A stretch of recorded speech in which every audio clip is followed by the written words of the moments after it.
transparency holds an invite-only press conference to release this information to the public. Those tactics are not something that we will ever fall for, and those tactics are not something that we will accept. There were several things that District Attorney George Brauchler did not say in that briefing that we want to make sure we do, in fact, say and speak into this space. He said that he was offering a fact-based update. Yet seconds into that update, he doesn't even know how to pronounce Jalin Seabron. His name is Jalin D'Angelo Seabron. If you can't get that right, then everything about your facts should be questioned. Some of the things that he refused to mention were that Jalin Seabron, as he bled out on the pavement, he was handcuffed by Officer Deputy Nicholas Moore. What he did not mention is that the individuals that he was protecting his family from, as they stood outside and he was taking his route to the car, had a weapon, specifically had a gun. Jalin was shot in the back, and the number of wounds wasn't even something that George Brauchler could be consistent with. If you read the CIRT investigation report, at the top of page 6, you will see that Jalin Seabron was misquoted. At no time did Jalin Seabron make a specific threat to anyone. They have the body cam footage, and they should have been able to ascertain that what Jalin Seabron actually said that night was, "I warned you, back up." That is not someone who is making a threat. That is someone who is showing restraint. Jalin Seabron did everything he could to ensure that he did not fire his weapon that night, and he didn't. They also failed to mention that Jalin's pulse was not checked until 40 minutes after he had been shot.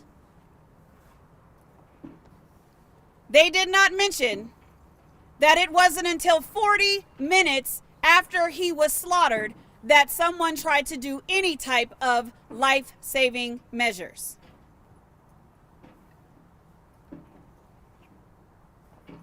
In his update, George Brauchler made sure that he told us that in the last 20 years, Douglas County is responsible for just one black male shooting. We didn't bring up race, but since you did, George Brauchler, I feel compelled to say that one is too many. I also feel compelled to remind you that we see when you show restraint to our white counterparts. And that is not isolated to James Holmes. We see when our white counterparts are actually threatening the officers, menacing vehicles against the officers, holding weapons, yet they are still being detained alive. Just recently in this county, there were 2 high school students that shot people inside of a school, and those students were detained alive. Let me be clear, I am not asking you to shoot our white counterparts. We are demanding that you stop shooting us and show us the same restraint.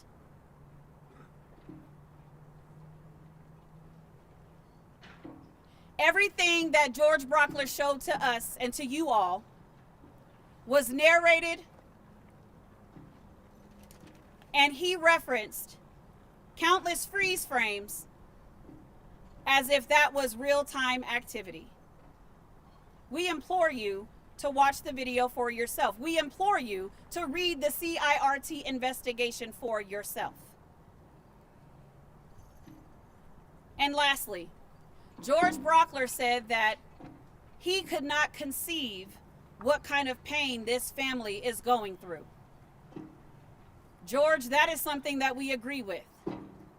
But I will tell you that you can't conceive it because you're so damn busy curating it. The community has deemed this an unjustified and unlawful shooting. We don't need your permission to pursue justice. We will pursue justice.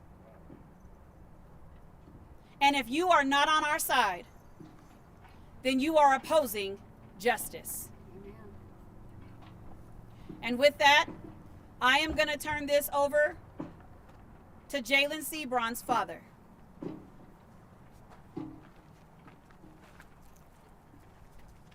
I need my name, Dennis Crowley. Yeah. Touch not my anointed. Bring no harm into my prophet, says the word. Jalin was such a beautiful soul. The way that Douglas County has chosen to handle this is despicable. Shame on everybody involved. Jalin deserved much better. He was gunned down like a dog, and no humanity was shown in Officer Nick Moore's heart.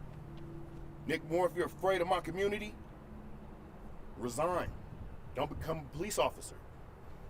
Jalen's name and legacy will live, and I pray that everybody involved will be judged by the Most High. Amen. Amen. Amen.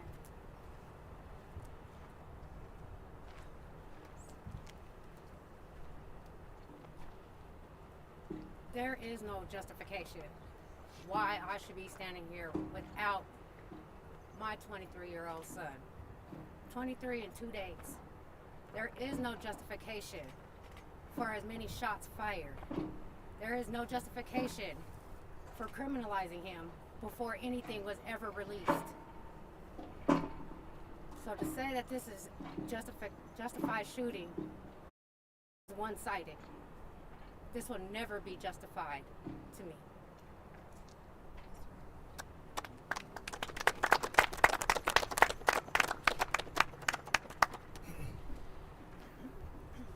Next, you will hear from Tyrone Glover.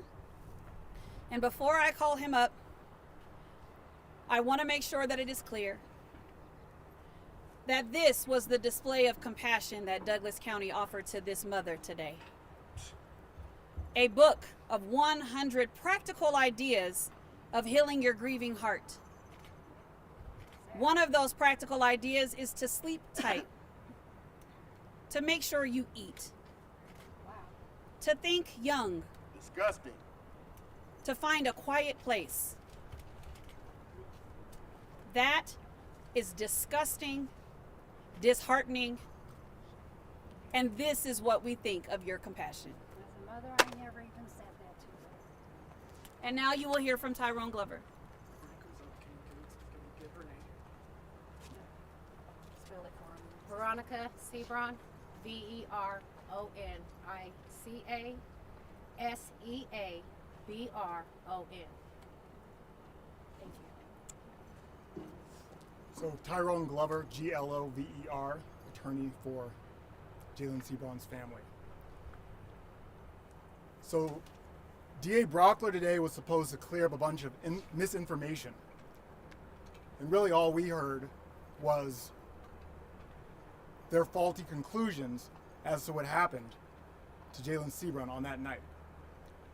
I implore you all, just like we did with releasing the raw body cam footage to everybody, to look at this actual report. It'll be online. It's enlightening as to what happened that day. Jalin Seabron, as someone pointed out during the press conference, didn't fire a shot, didn't point a gun, didn't even raise a weapon at that officer before that officer shot. Nick Moore. He says at the time he shot, he had a feeling like Mr. Seabron was going to do something. He didn't say, oh, He sort of gestured with his weapon. He didn't say that he started to turn his weapon towards him. He said that he had a feeling that he was maybe going to shoot.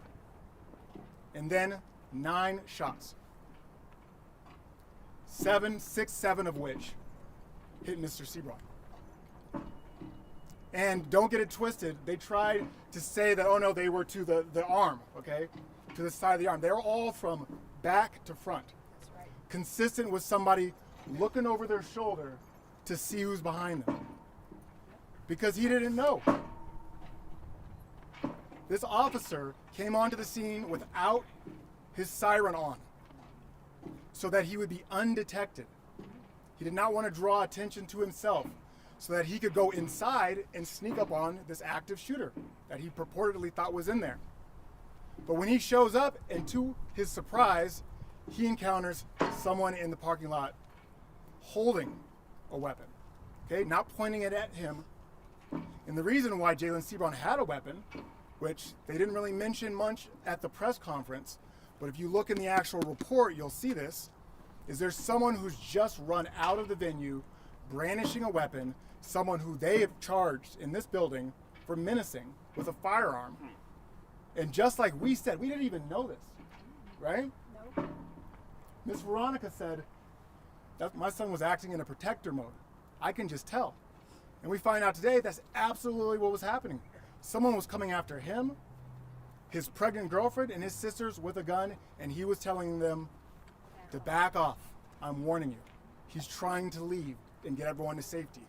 And while he's doing this, while he's focused on someone with a gun, and he's verbally engaged with them, and read the report, the officer even acknowledges that this verbal back and forth was still going on, is when he rolls up, no siren, does not identify himself, right? You can say drop the gun, you can say police drop the gun, or I'll shoot.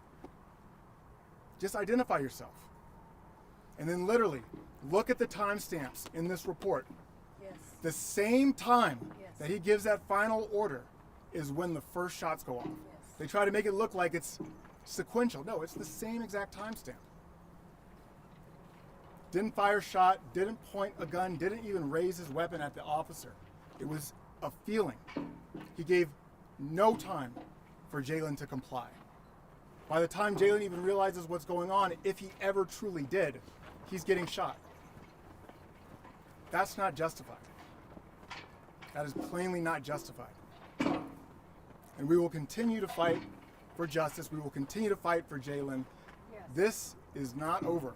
No. This is a charging decision by this particular DA in this particular jurisdiction. There are other pathways and avenues to justice, and we will pursue each and every one of them. Thank you. Yes. So I can take any questions. Sir. What would justice look like for the family? Well, I think you would have to ask the family, but I know that I have the ability, with my skill set as a lawyer, to utilize the court systems, to lobby prosecutors' offices to take a look, an independent, objective look at this case, and avail ourselves of the rule of law to try to get justice for Jalin. What's your response to the sheriff's office about his, the DA mentioning that, you know, we can look at this and see policy changes or ways to improve. What's your response to what would you like to say to the sheriff's office in response to what happened in Procedure today?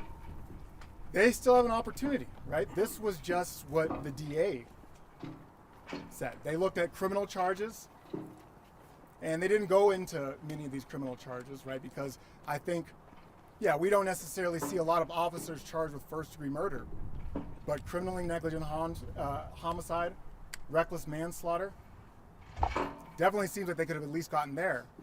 But as far as the sheriff's office, they still have an opportunity. It's my understanding that there is a parallel internal affairs investigation going on that is yet to be wrapped up. They can still, through their own mechanisms, hold this officer, Nick Moore, accountable. They can do a deep, hard look and actually make some policy changes. It just baffles me that this individual was a trainer So is this what he's training these other officers to do? Yes. To show up and within seconds just shoot on sight? Not even give someone a chance to comply? Sad.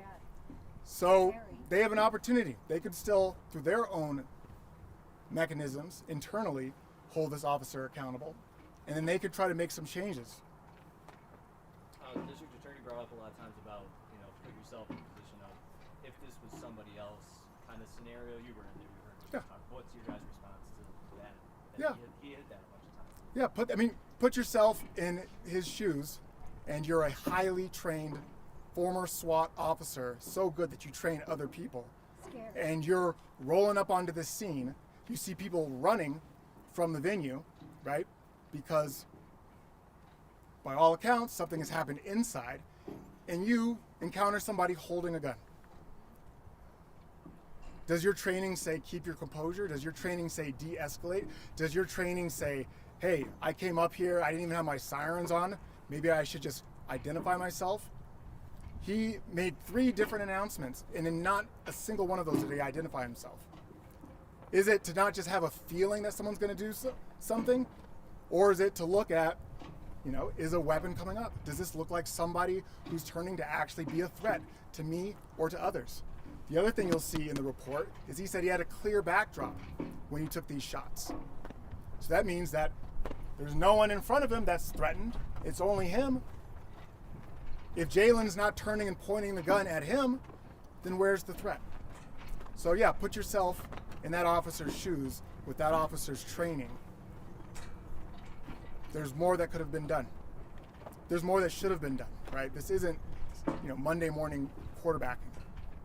This is just good police work.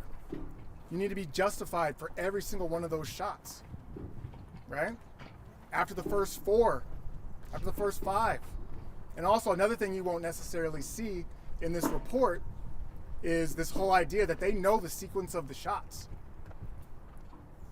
DA Brauchler tried to say, obviously the first shots were the ones to the arm and that spun them around, and the one to the back, those were the latter ones.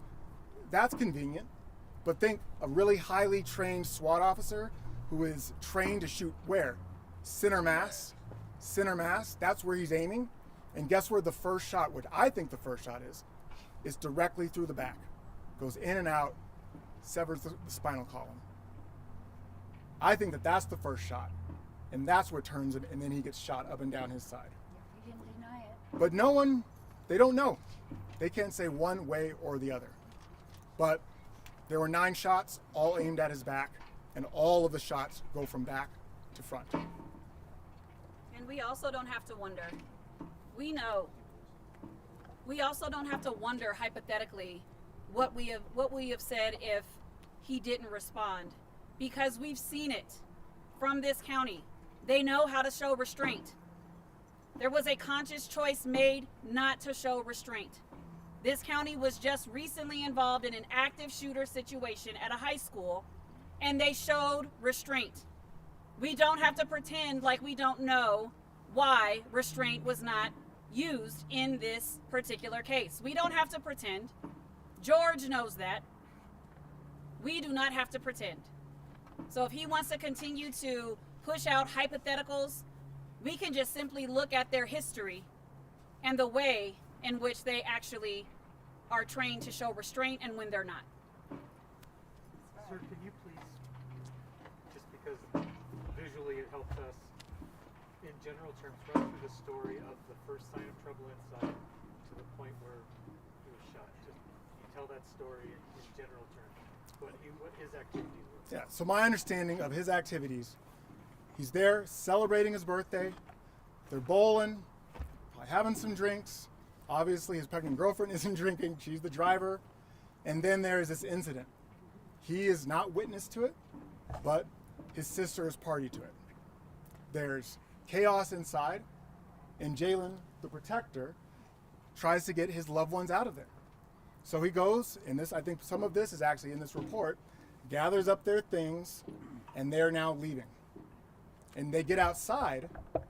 There are some individuals who are involved in this incident who are not too happy about what happened, and they are now coming after Jalin, his sisters and his pregnant girlfriend. And what we see on the video is him holding the weapon, telling them to back up. I warned you. You see them come out of the venue and kind of stop quickly and start to move backwards. And it's almost like Jalin probably thinks that they're backing up because of his commands, but maybe what they see over his shoulder is this officer pulling up. But what we don't know, and we actually found out today, and what they could have probably released when we had the body cam out for all these weeks, is that one of those individuals that came out of the front door of Main Event had a gun and was brandishing it and was threatening Jalin and the group that he was with. And Jalin doesn't turn and start shooting. No, he tells them to back off. I'm warning you.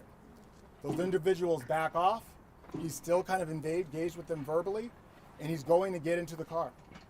While he's doing this, an officer's vehicle that shows up, and this isn't like a black and white, police cruiser. This is one of those all black ones. The lights are on, but no siren, so it kind of comes up silently. Officer doesn't announce himself.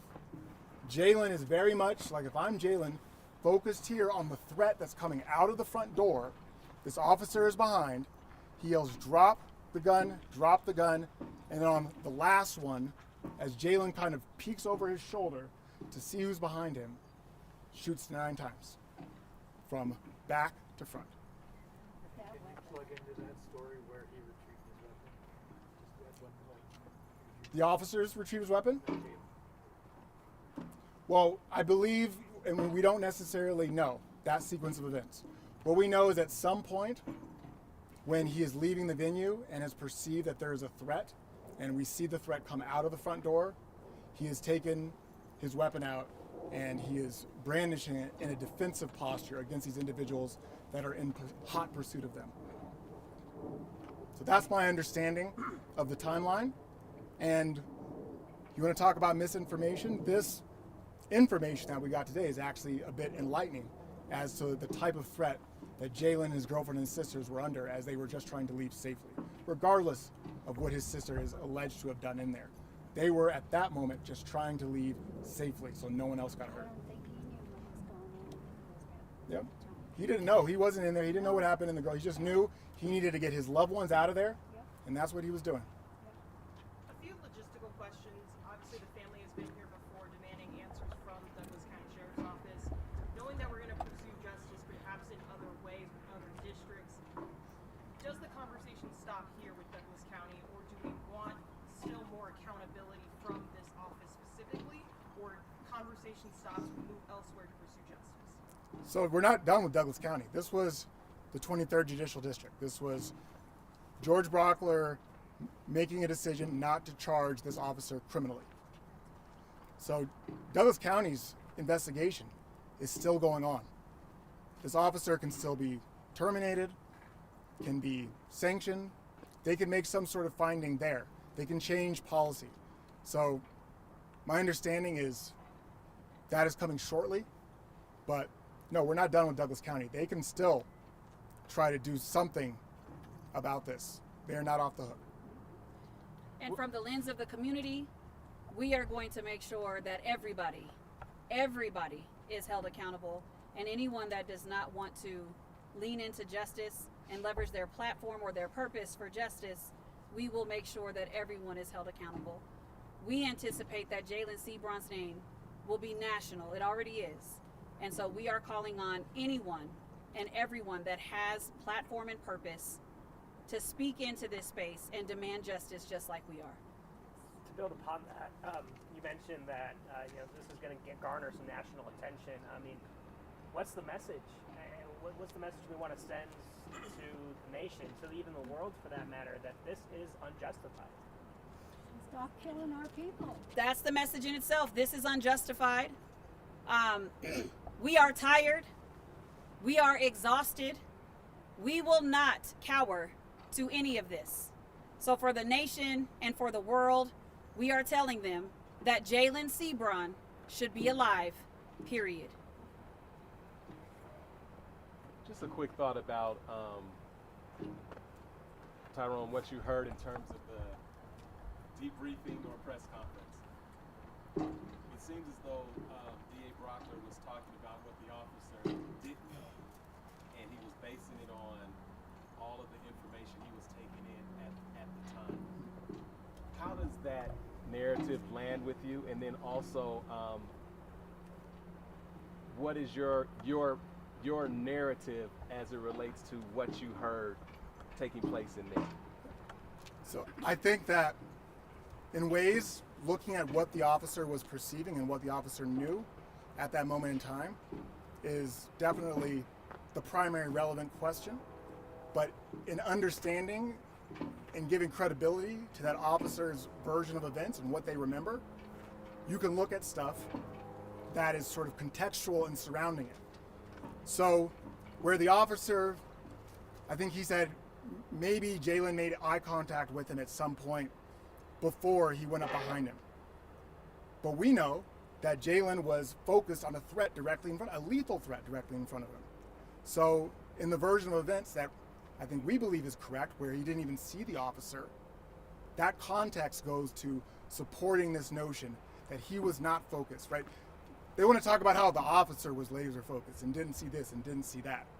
What about Jalin being laser focused on this person with a gun directly in front of him and blocking other things out and just thinking about protecting his loved ones, right? So the context matters.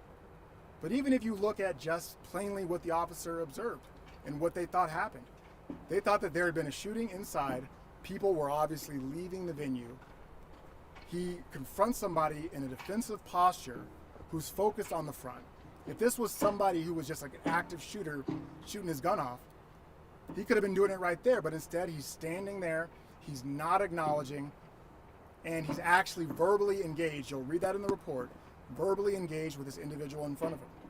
So then to go right from that to just shooting that individual 9 times when they haven't raised a weapon, they haven't turned and pointed a weapon, there's no imminent threat at that moment in time, that's plainly unjustified. It's such an interesting report. It's kind of weird because you read the facts, you're kind of like, okay, no, there wasn't given this time to comply, and oh yeah, they didn't show up with the siren on because they were trying to, show up in a way that was unnoticed. This was sort of a recipe for, this miscalculation and this shots by this officer. And then suddenly you get to like the last few pages and they conclude the complete opposite. It just doesn't make sense. But we still have Douglas County, we have other avenues for justice, and hopefully when they look at these facts in their totality, they'll get it. They talked about often about what happened outside of the event center. And now we're talking about someone was coming out of the event center with a weapon. Yep. Was that discussed inside of this particular conference? I mean, it was. It was just really interesting to me that it was not discussed at the press conference because it's mentioned in the report. It's like the report that y'all had access to during it, and he just didn't even mention it. But I think that it's so. If you were trying to determine, was Jalin knowingly just disobeying this officer that he knew the entire time was behind him, or was he focused on something else? The fact that there was a lethal threat just feet in front of him, threatening him and his pregnant girlfriend and his 2 sisters, just to not even mention that at the press conference? I mean, it's not a good fact for them justifying what their officer did. And from a point of humanity, when he was shot all those many times with an AR-15, I believe, was he then handcuffed and arrested, or was he offered medical attention and care? Handcuffed, arrested, dragged out of the car, basically into the street. Had abrasions and cuts all over his body, not from literally being dragged out. And Like a dog. not even giving or checking the pulse until 40 minutes after. He's shot, and then 40 minutes after, they're checking the pulse. Yeah. And offering CPR.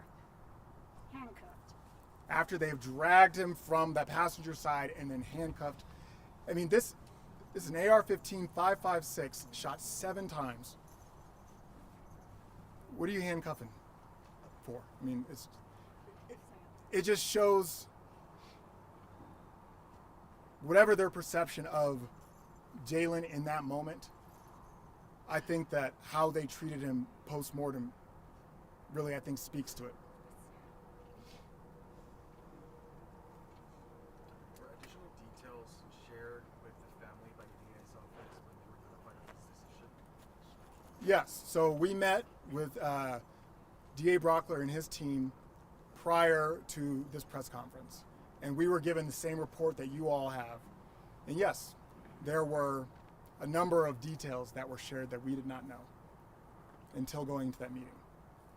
But I would submit a lot of those details support exactly what we've known this whole time happened that night. And it's just the conclusion that comes from those details that doesn't make a lot of sense. Can you speak about how long that meeting was? Gosh, I feel like I lost track of time. Miss Veronica, do you remember? It was 2 hours. It was about 2 hours.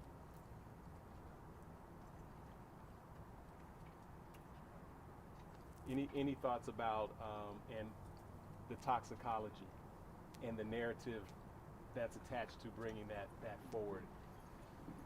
The toxicology piece is the relevance is I think really negligible, and it's a bit of a red herring. Especially even I think DA Brauchler had to walk it back a little bit, because especially when it comes to alcohol, this isn't like you blowing a breathalyzer on the side of the road, right? Those only measure up to a certain point, and it's different than taking a post-mortem toxicology. And so it's hard to tell just looking at the toxicology, you know, how much he had to drink that night. We know he was out celebrating his birthday, but those numbers I don't think are indicative of his level of intoxication. Also, they talked about finding certain types of metabolites. And because you have metabolites, that doesn't mean that you consume something contemporaneous or even sometimes within days or weeks. You know, those metabolites could been from 30 days ago, could have been from weeks ago. So I think that the toxicology is a bit of a red herring there, and it's difficult to really extrapolate exactly what the numbers mean without getting an expert involved. I think what we have is somebody who's going to do kind of a retrograde extrapolation from those numbers to really get a sense of actual levels on that day. But we're not saying that he wasn't there like everyone else at main event, having a good time, having some drinks on his birthday. Just in ending, can you just summarize what took place and your reactions to what took place? Yeah, what I think took place is, what we heard is this officer went through the parking lot before, right, checking in on things. I think that he was looking for some action, and which is why he's kind of out there by himself, only a minute away, and then suddenly he gets a call. The AR, the AR is on his lap, and he's rushing in there, and he's ready to just get in there SWAT team style and just take out these threats. And he comes up on this individual, and instead of defaulting to what should have been his training, he just kind of yelled out a few times, and without even waiting for compliance, just sawed poor Jalin in half with an AR-15 5.56 rounds.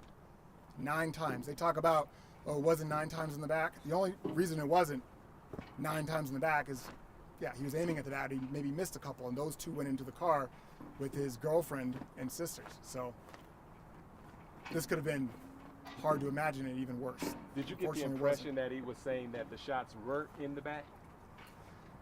Like, I feel like he was trying to, but there's a real, when you're talking about dispelling misinformation, the information in the community is that a black man has been shot by a white officer in the back, and the conversation that we heard was kind of, I'm clear to clear up some misinformation.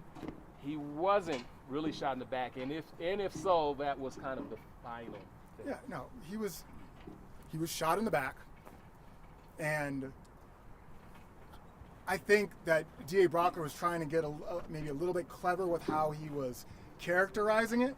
But I'm standing right here. This is my shoulder.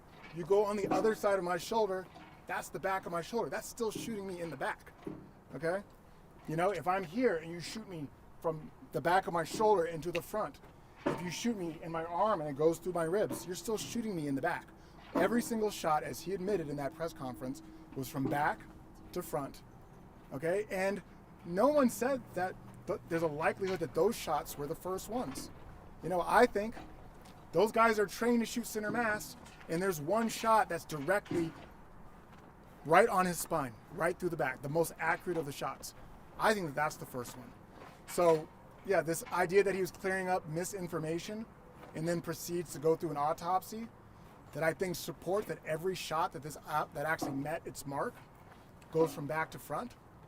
That just, I think, supports and corroborates the community narrative of what happened. I think I've got to go back and watch the tape because I asked the follow-up, did any of those shots come from the front? And I think it was no. He said no, it's absolutely not. And even the one that they're saying is on the right side of the back, it's more like center back. I've seen it. So, yeah, it's consistent with exactly what you see on the tape. Him standing here, turning and looking over his shoulder, and then just getting shot at the same time that the officer gives him the command to drop the gun. And the officer says, I just had a feeling, like here, I had a feeling that he was going to do something. But there's no actions. He doesn't raise the gun. He doesn't do one of these. He literally just checks over his shoulder to see who's there. What is your thoughts when Brauchler says, well, if someone had gotten shot, the narrative would have been, why didn't you do so? I mean, you can do that. I mean, it's the same sort of Monday morning quarterback he's trying to criticize us for doing, but you can do that in any situation. You show up, you see anyone with a gun, holding a gun, if you just take them out on sight, then they could have never done anything with that, right? But that's not what we expect law enforcement to do. We expect them to go in, to de-escalate, right? To give people an opportunity to comply. Now, if Jalin raised the weapon and was pointing at somebody, maybe it's a different story.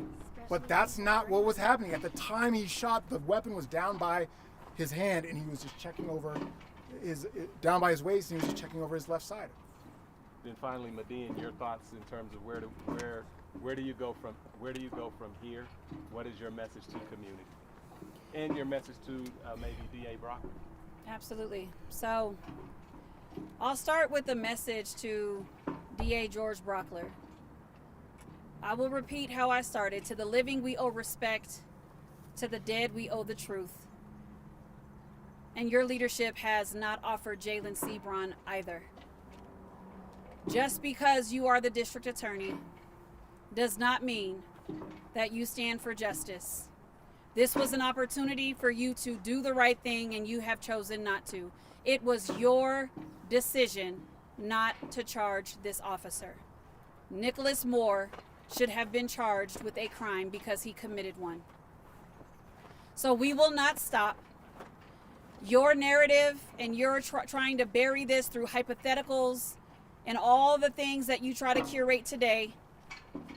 I hope you understand that it's a tactic that is easy to read through, and we do not accept it. So we will not stop. We will not stop looking to seek justice for Jalin Seabron, and you have now made yourself culpable in the injustice that has been afforded to this family. So your leadership is now problematic for our community.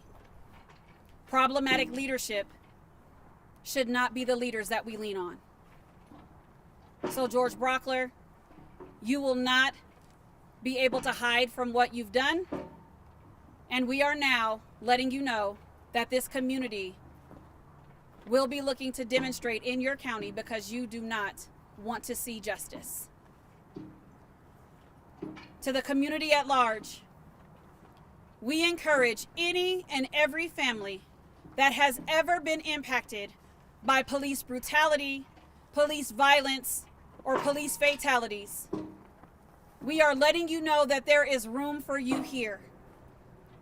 We want you to stand with us because we stand with you. We invite you into this space. The family invites you into this space because together we are stronger. And for those that are watching that may not have this same outcome in your life, please understand that silence is accordance. We are asking you not to be silent. We also are inviting you into this space because there is room for all of us to stand for justice. And to those that catch this story in any regard, we implore you to be educated. We implore you to make sure that you understand the real facts of what happened that night. And don't be silent. You can call DA Brauchler and let him know how you feel. You can call Darren Weekly and let him know how you feel. And I will also say to Phil Weiser, to Jared Polis, it is clear that the leadership in this county does not want to stand for justice. So with expectancy, we will be coming to see you. We will be coming to have a conversation with you because it is time for you to use your platform and your purpose for justice for Jalin Seabron. We are in this fight from start to finish, and this family will feel the love of their community. We are not surprised today. We are disappointed. We are disheartened. We are disgusted, and we are activated. Could you spell your name one last time? Absolutely. My first name is spelled M-I-D-I-A-N. Last name is Schaffner, S-H-O-F-N-E-R. A message for the ministers, particular Big T, Pastor Big T. There's a ministerial presence, and the ministerial community is paying close attention to this as well. Can you talk to us about maybe the historical pattern, and then also where the clergy and faith go from here?